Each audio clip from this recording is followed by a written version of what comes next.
একসময় রূপালী পর্দায় যিনি ছিলেন আত্মবিশ্বাসী ও দৃপ্ত, আজ সেই নাসিমা খান কেবলই এক অসহায় মা। ছেলেকে হারিয়ে চোখের জল যেন থামছেই না। নিখোঁজ সন্তানের খোঁজে ছুটে ফিরছেন চারদিক। গত 11 ফেব্রুয়ারি সন্ধ্যায় আশুলিয়া থানাধীন ভাদাইল এলাকার বাসা থেকে বের হওয়ার পর নিখোঁজ হন নাসিমা খানের ছোট ছেলে নাবিল নাসির কুশল। সম্ভাব্য সব জায়গায় খোঁজাখুঁজির পরও সন্ধান মেলেনি তার। এদিকে ছেলেকে হারিয়ে পুরোপুরি ভেঙে পড়েছেন অভিনেত্রী। পরিবারের পক্ষ থেকে আশুলিয়া থানায় করা হয়েছে একটি সাধারণ ডায়েরি। অভিনেত্রীর ভাষ্যমতে কুশল সিজোফ্রেনিয়ায় আক্রান্ত। মানসিক সমস্যার কারণে হয়তো নিজের ঠিকানা স্পষ্ট করে বলতে পারবেন না তিনি। সহজ সরল ছেলেটি যেন কোনো দুষ্ট লোকের পাল্লায় না পড়ে, কেউ যেন তাকে খারাপ কিছু না করে, সেই প্রার্থনাই করছেন মা।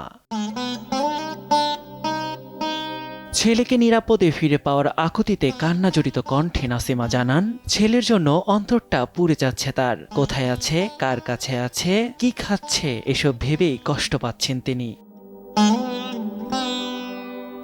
যে কোনো কিছুর মূল্যে ছেলেকে ফিরে পেতে চান এক সময়ের দাপটে এই অভিনেত্রী। কেউ কুশলের সন্ধান পেলে আশুলিয়া থানায় কিংবা পরিবারের সঙ্গে যোগাযোগের অনুরোধ জানান তিনি। নিয়াজ শুভ, সময় সংবাদ, ঢাকা।